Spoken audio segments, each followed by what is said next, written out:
The gym is the perfect hunting ground.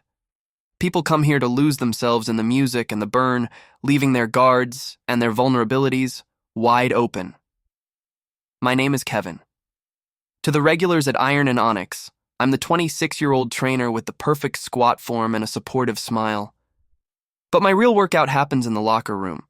My hands are quicker than a heartbeat, and I can lift a CEO's agenda or a thick tablet before the owner finishes their first set. I've lived on a razor's edge for years. It's a thrill, a dance of shadows between the weights and the showers. I only target the elite, the women who won't even notice a missing file or a forgotten phone until I've already cloned the data. I thought I was the only one watching. I thought I was the apex predator in this glass-walled jungle. But as I leaned against the juice bar, wiping sweat from my brow, I felt a pair of eyes burning into the back of my neck. She was sitting on a weight bench, but she wasn't lifting. Rebecca Anderson, 32, ice cold, and wealthy enough to own the building. She had the kind of beauty that made you feel like you were standing too close to a cliff. She didn't look away when I caught her staring. Instead, she tilted her head and gave me a slow, knowing smile that made the hair on my arms stand up. "Nice lift, Kevin," she said. She wasn't talking about the weights. She was talking about the security logs. My blood turned to liquid nitrogen. "I don't know what you're talking about, Ms. Anderson," I replied, my voice steady despite the hammer in my chest. She stood up, her movements fluid and predatory. She walked over until she was inches away, the scent of expensive perfume and ozone clouding my senses. She reached out and showed me the photo on her phone, a crystal-clear picture of me in the locker room, accessing a private locker. "I have the footage, Kevin. Every heist for the last 6 months." I looked around, ready to bolt, but she placed a hand on my forearm. Her grip was surprisingly strong. "Don't run.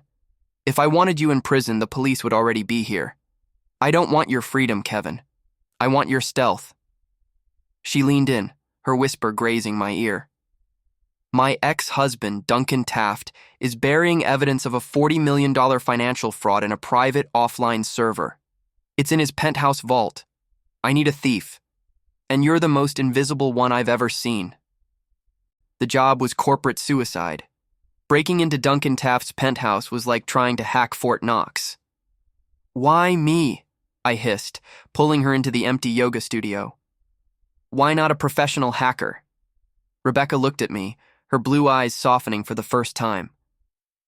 "Because you have a reason to be at the gym where he works out. Because you're invisible. And because if you fail, I'm the only one who can keep your face off the FBI's most wanted list."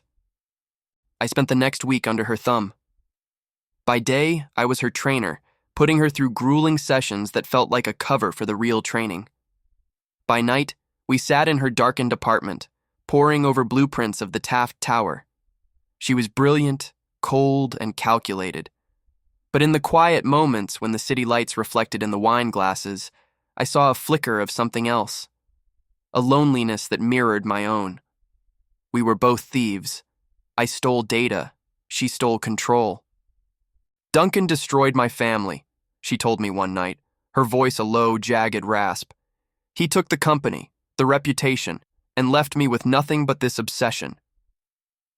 She looked at my hands, the ones she was training to dismantle her ex-husband's life. "You're too good for this, Kevin. You should be more than a gym rat with sticky fingers." I laughed, but there was no humor in it. "I am what I am, Rebecca. A shadow." She reached out, her fingers tracing the line of my jaw. The night of the heist arrived. The city was drenched in a cold, unforgiving rain. I stood on the balcony of the penthouse, 40 stories above the concrete, clad in black. My heart was a drum, but my hands were steady. Rebecca was in my ear, her voice a calm, steady anchor through the comms. 3 minutes until the cleaning crew rotation, Kevin. Move now." I slipped through the glass door, the silence of the luxury apartment feeling like a trap waiting to spring. The server was behind a Renaissance painting in the study. My fingers danced over the keypad, feeling the vibrations of the remote access. "I'm in," I whispered. I downloaded the ledger, the digital proof of Duncan's crimes, and tucked the flash drive into my vest. But as I turned to leave, The lights flared to life. Duncan Taft was standing in the doorway, a calm smile on his face. He wasn't looking at me. He was looking at the phone in his hand. I knew you'd send him, Rebecca. Kevin, abort, abort! Rebecca's voice screamed in my ear, but the comms were suddenly filled with static. Duncan smiled, a slow, terrifying expression. She didn't tell you the whole truth, did she? She didn't tell you that this ledger is the only thing linking her to the fraud, too. My head spun. Was I a thief, or was I a fall guy? I lunged for the service elevator just as the security alarm wailed to life. I was a wanted man, caught in a game of corporate revenge. I didn't reach the elevator. I hit the stairs and tumbled out onto the 39th floor, only to be pulled into a service closet by Rebecca. She wasn't cold anymore. She was trembling. She grabbed my face, checking me for bumps and bruises. "I'm so sorry," she sobbed, holding me against her. "I didn't think he'd be there. I didn't think—" I pushed her away, clutching the flash drive. "He said you were involved, Rebecca. He said I was stealing your tracks." She looked at me, the tears blurring her vision. I was. At first, I was going to use you to burn the evidence and let you take the blame. It was a perfect plan. She reached out, her hand shaking. But then I got to know you. I watched you. And I fell for the one person I was supposed to destroy. She looked at the service elevator lights. Duncan has the building on lockdown. The FBI has the security footage. You're a wanted man now, Kevin. And it's all my fault. The twist was a knife in the gut.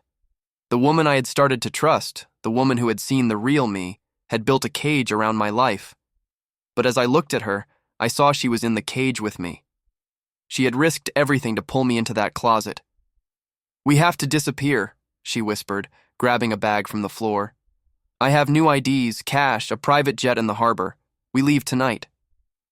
But the sound of security guards was already closing in from down the hall. The closet door was boxed in. Rebecca looked at me, a desperate, final resolve in her eyes. "Give me the flash drive," she commanded. "If they find it on you, you're done. If they find it on me, I can fight it. My lawyers, my name. I can protect you." I looked at the drive, then at her. Was this her final play to save herself, or her final act of love? I handed her the evidence just as the service door was ripped open by security. The game had only just begun. The security team didn't find us. As the service door was kicked open, Rebecca didn't reach for the flash drive. She reached for a heavy fire extinguisher. She didn't spray it. She jammed it into the door's hydraulic hinge, locking the guards out just as they were rushing in. "The laundry chute," she hissed, pointing to a small galvanized steel square in the wall. "It leads to the basement, near the service garage. If we don't go now, we're just 2 more files in Duncan's collection." We slid down into a mountain of plush white towels 40 floors below. The air in the basement was thick with the scent of detergent and exhaust.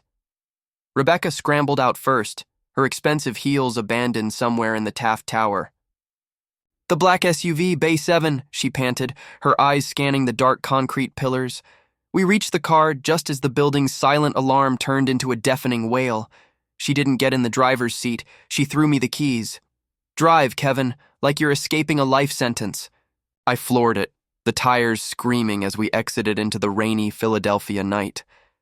Rebecca was hunched over her laptop, her fingers flying across the keys as she fought the building's remote tracking. "Duncan has the GPS locked," she muttered, her face pale in the screen's glow. "He's closing every bridge, every tunnel. He's not just a billionaire, Kevin. He's the city's shadow." I looked at her, the flash drive burning a hole in my pocket. "Why didn't you take the drive back there?" I asked. She looked at me, her blue eyes reflecting a mix of exhaustion and something I couldn't name. "Because Duncan was right about one thing," she whispered. "That drive contains the digital signature of the person who initiated the fraud. If I took it, I could delete my name and leave yours. But if I did that, I'd lose the only thing that makes me different from him." She reached out, her hand resting on mine on the gear shift. I can't destroy you to save myself. Not anymore. The sincerity in her voice was the most dangerous thing in the car. I was a thief. I was used to lies, but I wasn't prepared for the truth. We need to get to the server at the old docks, she said, checking a map. If we can upload the raw data to a public cloud before Duncan's team wipes the Taft Tower servers, the evidence becomes permanent. He can't bribe 10,000 news outlets at once. I banked the car onto the waterfront, the dark Delaware River churning beside us. The docks were a labyrinth of rusted shipping containers and salt air. We reached the safe house, a small, nondescript warehouse Rebecca had purchased through a shell company. Inside, it was a high-tech sanctuary, filled with monitors and blinking hardware. "Plug it in," she commanded, pointing to the central terminal. I slid the flash drive into the port. A progress bar appeared on the screen. Decrypting. 12%. The wait felt like an eternity. "Rebecca, tell me something," I said, watching the green bar slowly move. "The gym. Was that all a setup? Did you choose Iron Onyx because you knew I was there?" She leaned against the desk, her silhouette framed by the glowing monitors. "I chose it because I wanted to see if the rumors were true. They said there was a ghost in the locker rooms. I didn't expect the ghost to have such human eyes." She walked toward me, the distance between us vanishing in the quiet of the warehouse. She was inches away now, the tension in the room thicker than the humidity outside. "I've spent 3 years being Duncan Taft's ex-wife, a title that felt like a cage," she murmured. "But when I watch you move, when I see how you survive, I see someone who isn't owned by anyone." She reached up, her fingers grazing my gym shirt. "I wanted to use you, Kevin. I really did. But I think I ended up envying you." Before I could answer, the screen chimed. Decryption complete. We both turned to the monitor. The files weren't just spreadsheets. They were recordings, conversations between Duncan and city officials, detailing every bribe, every threat, and every manipulated contract. But at the bottom of the folder was a file titled The Predator. Rebecca's breath hitched. She clicked it open. It wasn't about the fraud. It was a dossier on me. Photos of my family, my old apartment, even my high school records. Duncan hadn't just been watching her. He'd been watching me. "He wasn't waiting for you to send me," I whispered, the realization hitting me like a physical blow. "He was waiting for me to find him. He wanted me to take this drive." Rebecca looked at the screen, her brow furrowed. "But why? This data destroys him." Suddenly, a new window popped up on the screen. A live video feed. It was Duncan Taft, sitting in his office, looking directly into the camera. "Hello, Alex," he said. My heart stopped. He didn't call me Kevin. Rebecca spun to look at me, her eyes wide with confusion. "Alex? Who is Alex?" I stared at the screen, the world tilting on its axis. Duncan's voice was smooth, almost fatherly. "Did you really think you could hide in a gym forever? Your father owed me a debt that your gym rat hobby couldn't pay. I let Rebecca find you. I let her blackmail you. You were the only one who could bridge the gap between our two accounts." The twist was deeper than I ever imagined. I wasn't just a thief. I was a pawn in a game between two titans who had been married to each other's secrets. "The drive isn't just evidence, Rebecca," Duncan continued on the screen. "It's a transfer. By plugging it into your safe house server, you've just authorized the movement of those $40 million into your own accounts. To the feds, it doesn't look like a theft. It looks like a payout from your accomplice, Alex." Rebecca scrambled for the keyboard, her fingers flying as she tried to kill the connection. "It's a trap. He's framing us for the whole thing." The progress bar for the transfer was at 89%. If it hit 100%, we weren't just wanted, we were the masterminds. Duncan laughed, a cold, dry sound. "You were always too romantic, Rebecca. You fell for the thief. And now you'll share his cell." I grabbed her hands, stopping her from typing. "Rebecca, look at the code." She looked, her breathing ragged. Beneath the transfer script, there was a secondary line of code, one Duncan hadn't mentioned. It was a kill switch I'd recognized from my days hacking into gym membership databases. "I didn't just download the files, Rebecca," I said, a slow, witty smile spreading across my face. "I mirrored them. When you plugged the drive in, it didn't just start a transfer, it started a broadcast. The entire Taft server is being wiped and sent to the SEC right now." Duncan's smile on the screen vanished. He leaned forward, his face finally showing a flicker of real panic. "What have you done?" I leaned into the camera, my voice a calm, steady blade. "I might be a predator, Duncan, but I've spent 6 months listening to people's secrets in those locker rooms. I knew you were watching. I just wanted to see how much you'd pay to see me fail. Turns out it cost you $40 million. The screen went black. The game was far from over. The warehouse fell into a sudden heavy silence as Duncan's face blinked out of existence. The only sound was the hum of the cooling fans and Rebecca's ragged breathing. She stared at the black monitor, then at me. "You mirrored it?" she whispered. "When? How?" I pulled a small secondary wireless transmitter from my gym bag. "In the laundry chute. I knew if Duncan was as smart as you said, he'd have a back door, so I built one of my own." Rebecca didn't scream or cheer. She walked over and gripped the edge of the desk, her knuckles white. "If that broadcast hit the SEC, the feds are already on their way to Taft Tower. But they're also on their way here, Alex, or Kevin, or whoever you are." She looked at me, her ice-cold facade finally shattered. "You played me too. You knew about my past. You knew I was going to use you." I didn't look away. "I knew we were both drowning. I just chose to swim. We have 10 minutes, I said, checking my watch. Maybe less if Duncan's security team has a dedicated frequency. I started wiping the terminal, erasing our digital fingerprints with a professional speed that made Rebecca's eyes narrow. "The boat is still in the harbor?" I asked.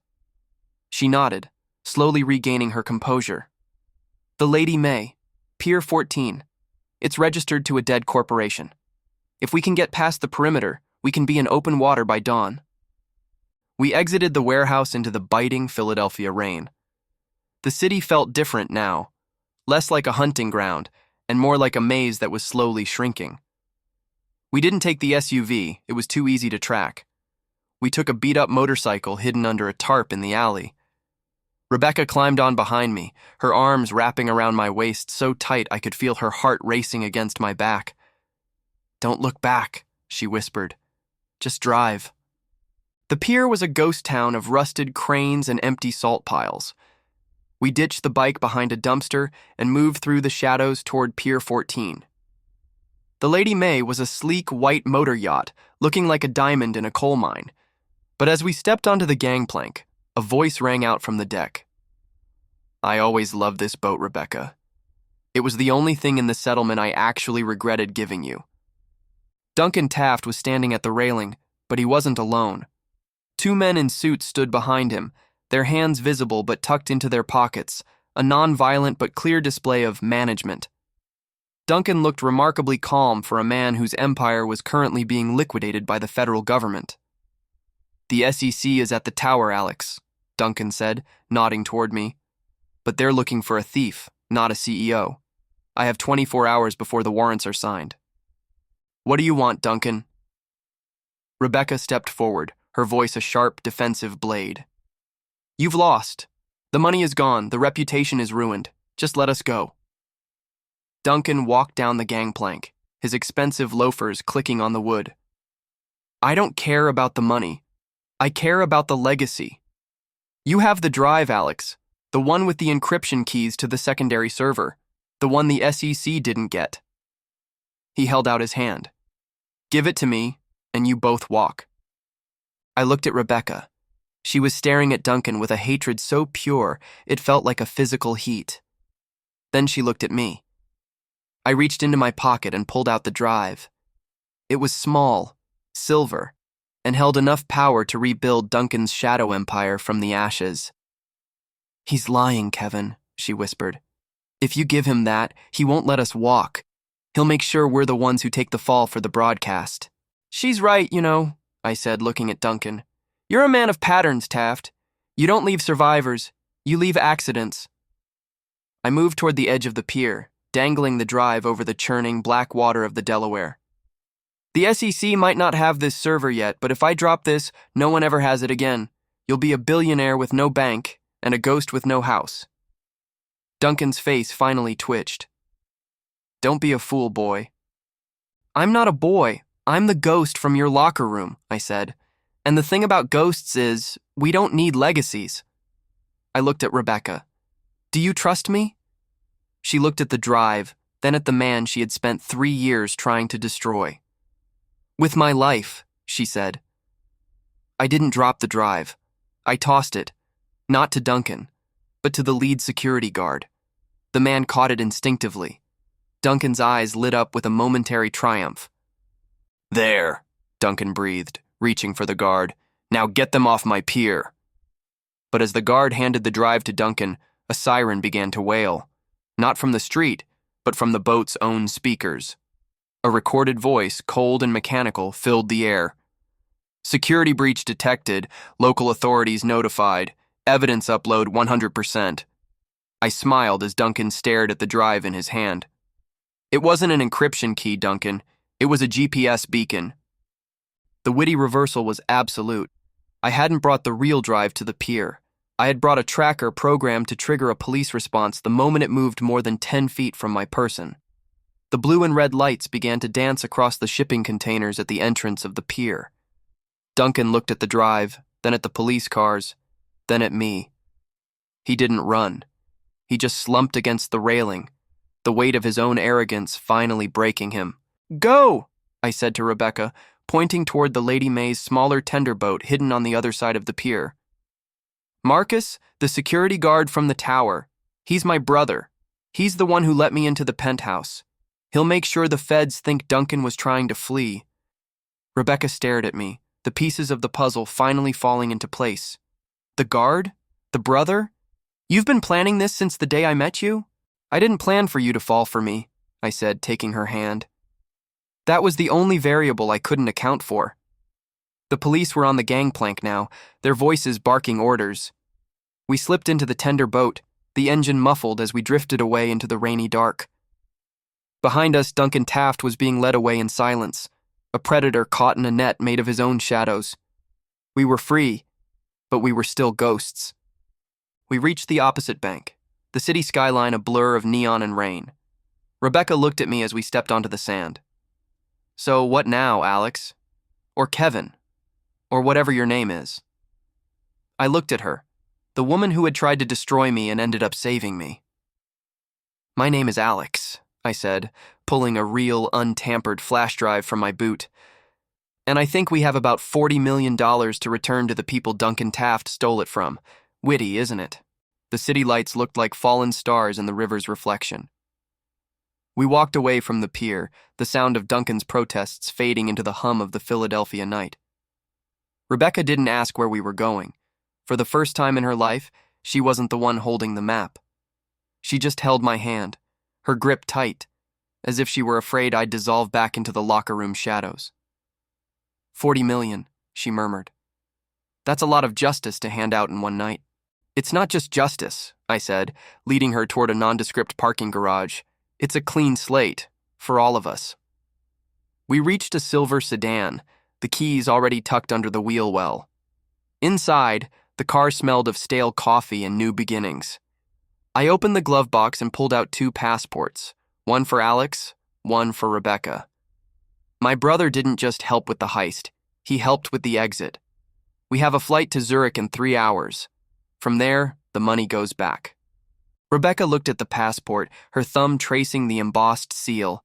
You had this ready. You knew we'd end up here. I shook my head, shifting the car into gear. I knew Duncan would try to win. I didn't know if I'd want to win with you. She looked at me, a soft, genuine smile breaking through her exhaustion. And now? I pulled out of the garage, the wipers clearing the rain in steady, rhythmic beats. Now I can't imagine winning any other way.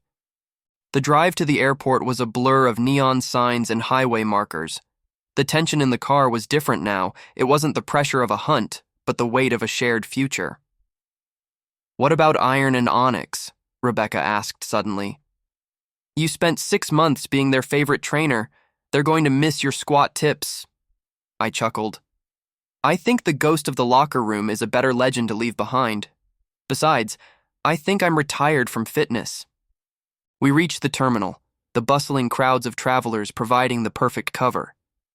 We moved through security with the practiced ease of 2 people who had spent their lives being invisible. As we sat at the gate, watching the planes lift off into the gray dawn, Rebecca leaned her head on my shoulder. "Duncan's lawyers will fight the SEC broadcast," she said quietly. "They'll say the data was tampered with by a criminal element, meaning us." "Let them," I replied, tapping the real drive in my pocket. "The broadcast was just the bait. The real evidence, the stuff that links Duncan to the offshore bribes and the union tampering, is on this drive. I'm not sending it to the SEC. I'm sending it to the one person Duncan can't buy, his primary rival, Elena Vance. She's been looking for a reason to take over Taft Tower for a decade. We aren't just exposing him. We're starting a corporate war." Rebecca sat up, her eyes wide with a mix of shock and admiration. "Elena Vance? You're giving the keys to the kingdom to another predator?" I smiled, a witty, calculated glint in my eye. "No, I'm giving them to a competitor. Elena will be so busy dismantling Duncan's assets that she won't have time to look for the 2 thieves who gave her the information.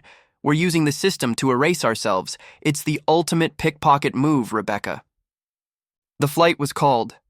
We stood up, a young couple blending into the sea of tourists and business travelers.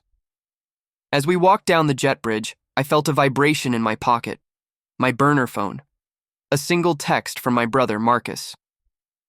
"The shark is in the net. Tower is dark. Good luck, Alex." I closed the phone and dropped it into a recycling bin. Alex was officially dead. Kevin was a memory. The person I was now didn't have a name yet. 10 hours later, we were in Zurich. The air was crisp, the mountains a jagged wall of white against the sky. We didn't go to a bank. We went to a small private tech hub in the center of the city. Rebecca watched as I plugged the drive into a secure, encrypted terminal. "This is the part where the 40 million disappears," I said.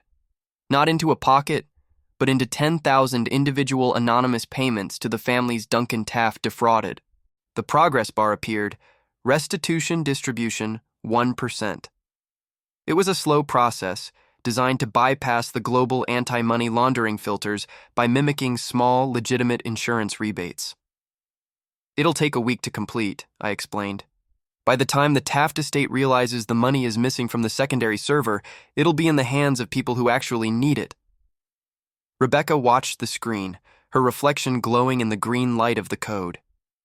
"You're a strange man, Alex," she said, turning to face me. "You spent your life taking things from people, and now you're spending your life giving it back." I leaned against the cold metal of the server rack. "I spent my life taking things because I thought the world owed me. I met you and realized I was the one who owed the world." She stepped closer, the distance vanishing again. "What do we do for the next week while the money moves?" I looked out the window at the quiet Zurich streets. "We learn how to be normal. We eat at cafes without checking for cameras. We sleep without one eye on the door. And maybe," I said, reaching out to tuck a lock of hair behind her ear, "we figure out if we actually like each other when there isn't a billionaire trying to put us in prison." Rebecca laughed, a light musical sound that made the high-tech room feel warm. "I think I already know the answer to that." The week passed in a beautiful, surreal haze.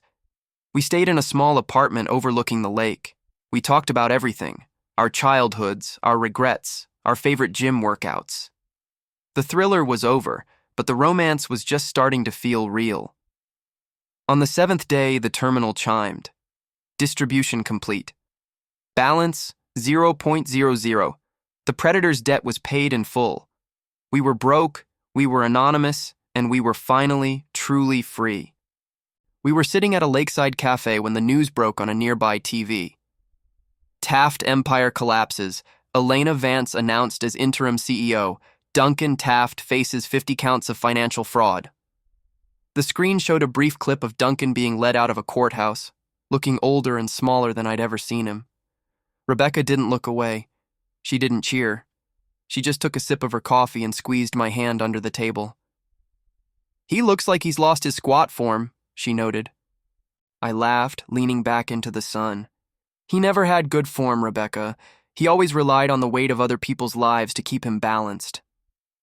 As we walked away from the cafe, leaving the city of secrets behind us, I realized the witty reversal was complete.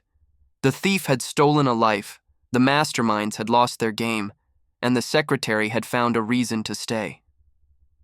"So," I said, "where to next?"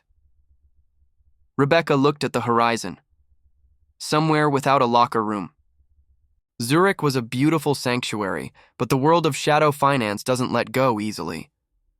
We were walking back to the apartment when I noticed the silver sedan following us, the same model I'd used to escape Philadelphia. My heart did a familiar rhythmic roll. "Don't look," I whispered to Rebecca, pulling her into a luxury watch boutique. "We have company, and it's not the feds." Elena Vance was efficient, but she wasn't the only one Duncan Taft had been hiding things from. Rebecca's posture stiffened, that ice-cold socialite mask snapping back into place. She didn't panic. She scanned the room for a second exit. "If it's not Duncan and it's not the FBI, then it's the board," she murmured, pretending to admire a diamond-encrusted chronometer. "The offshore accounts you drained weren't just Duncan's personal hoard. They were the slush fund for his international partners." I looked at my reflection in the glass. We hadn't just robbed a man. We'd robbed a cartel. "The back door is through the repair room," I said, catching the eye of the clerk. I didn't use a gun or a threat. I flashed a rare, high-end gym membership card from Taft's private collection, the kind that signals untouchable in certain circles. The clerk's eyes widened, and he gestured toward the velvet-curtained rear. We slipped into the back alley, the crisp mountain air hitting us like a splash of cold water.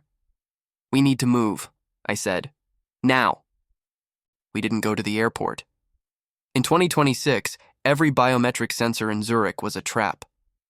We headed for the train station, blending into a group of noisy tourists.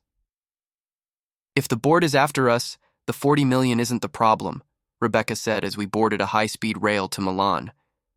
"It's the encryption. They think we still have the master key." I patted my pocket. I didn't have the drive anymore. I destroyed it, but they didn't know that. In this game, the perception of power is power. The train surged forward, the Swiss Alps blurring into a streak of white and gray. Rebecca sat across from me, her eyes reflecting the flickering lights of the tunnels. "Kevin, Alex, whatever is happening, I want you to know something." She reached across the small table and took my hand. "I'm not sorry. Even if we don't make it to Milan, I'm glad I was the one who caught you in that locker room." I squeezed her hand. "We're making it to Milan, Rebecca. I'm a thief. I always find a way out." The witty reversal was starting to feel more like a desperate scramble. We arrived in Milan at dusk, the city buzzing with fashion and fire. We checked into a small, family-run pension where the grandmother at the front desk didn't know what a tablet was.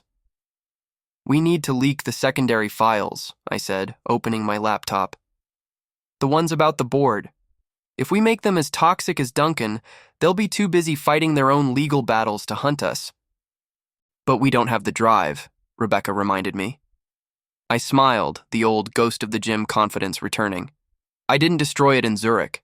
I uploaded it to a dead man's switch in the Iron Onyx server back in Philly." She stared at me, a slow laugh escaping her lips. "The gym? You hid the most dangerous data in the world behind a Member of the Month portal?" "It's the last place they'd look," I noted. "It's too lowbrow for a billionaire." I sent the command. Somewhere in Philadelphia, a server hummed to life, and a massive dump of board member emails, bribes, and offshore contracts began to flood the internet. It was a digital tsunami. Within minutes, the silver sedan in Zurich wouldn't matter. The men inside it would be receiving frantic calls from their lawyers. "The predator's debt is being paid by everyone tonight," I said, closing the laptop with a satisfying click.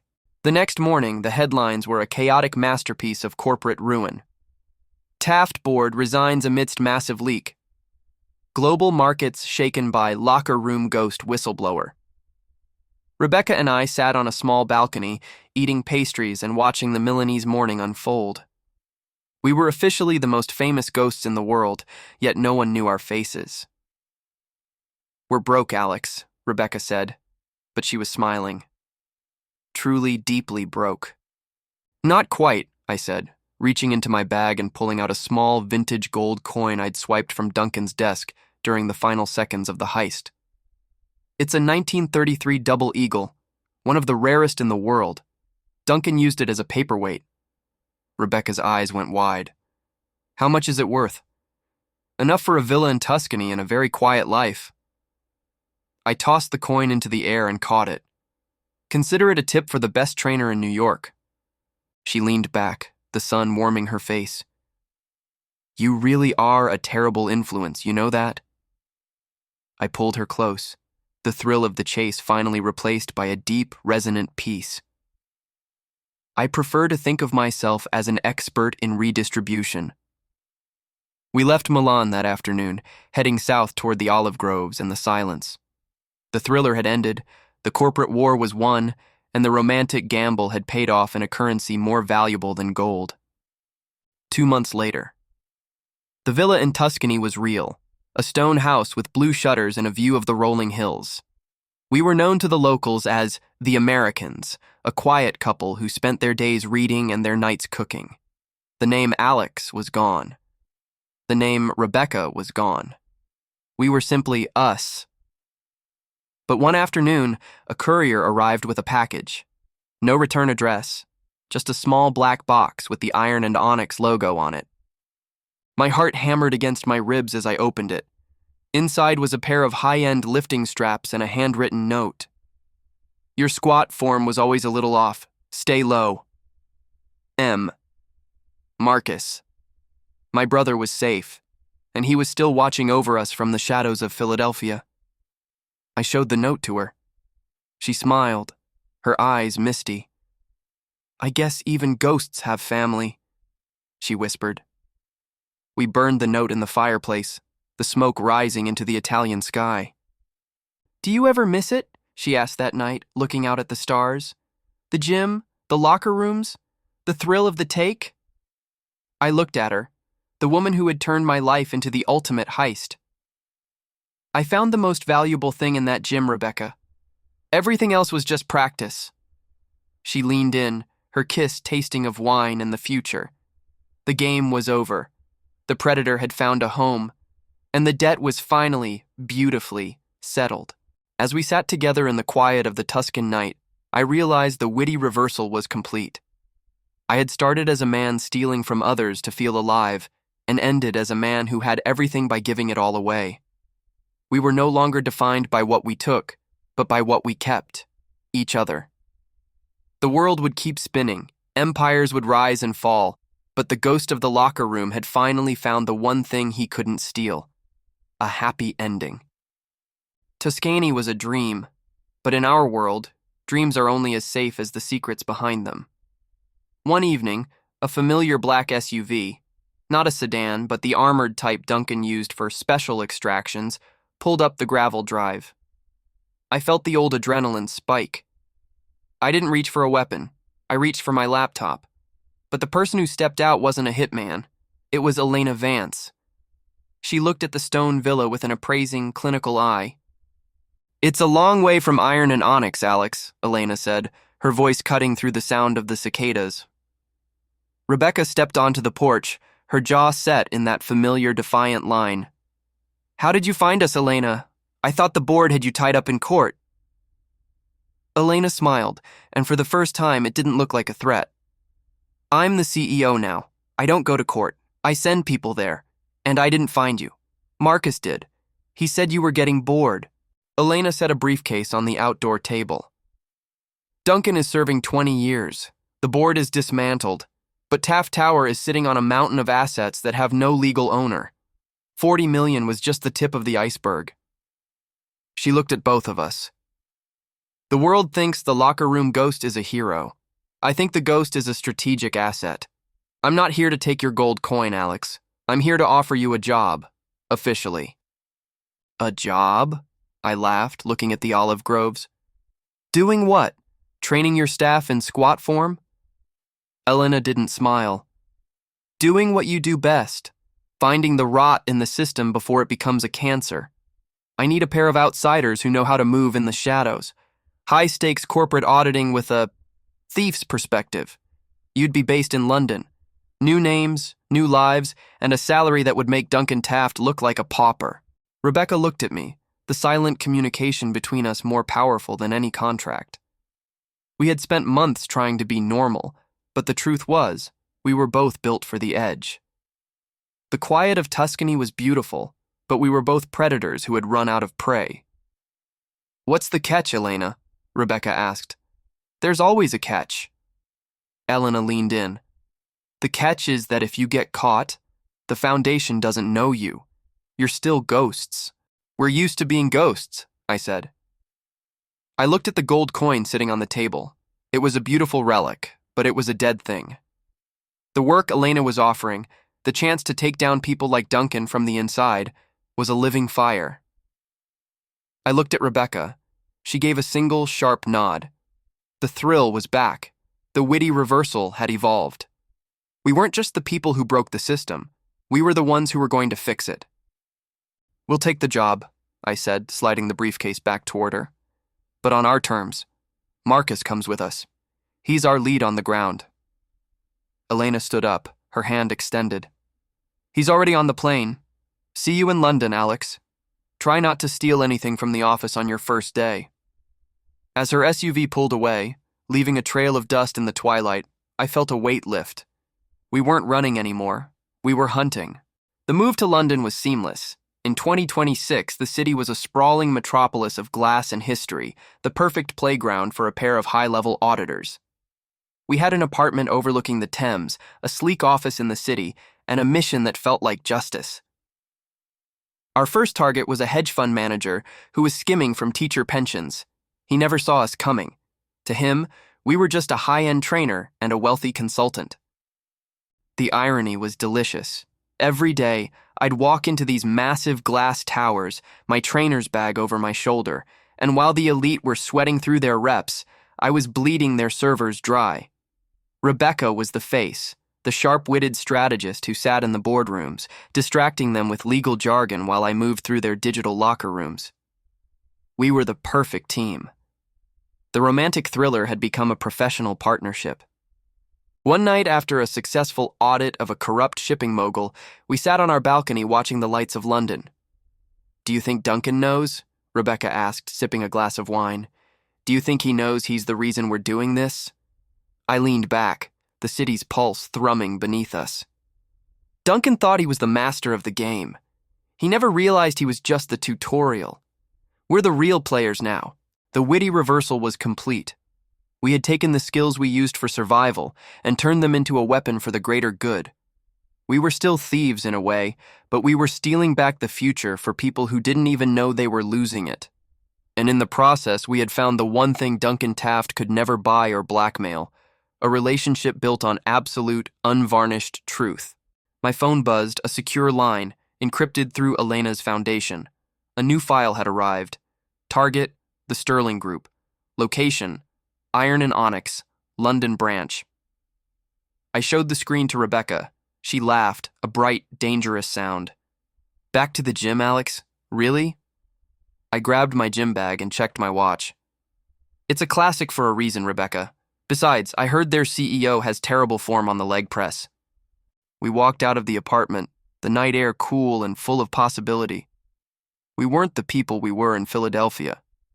We were stronger, smarter, and we had each other. The Predator's debt wasn't just a memory. It was the foundation of our new lives. Every take, every hack, every witty reversal was a tribute to the moment she caught me in that locker room and changed the trajectory of my soul. As we stepped into the lift, I caught our reflection in the polished steel. We looked like any other successful London couple, polished, elegant, and perfectly normal. But beneath the surface, the ghost and the mastermind were already mapping the floor plan of the next heist. Ready to go hunting? I asked. Rebecca adjusted my tie and winked. Always. Just make sure you don't get distracted by the jewelry this time. The lift doors opened into the lobby, and we stepped out into the city lights. The game was on, the stakes were higher than ever, and for the first time in our lives, the house didn't win. We did. The story of the trainer and the secretary had ended, but the legend of the London ghosts was just beginning. In 2026, the shadows were ours, and the world was finally paying its debt to us.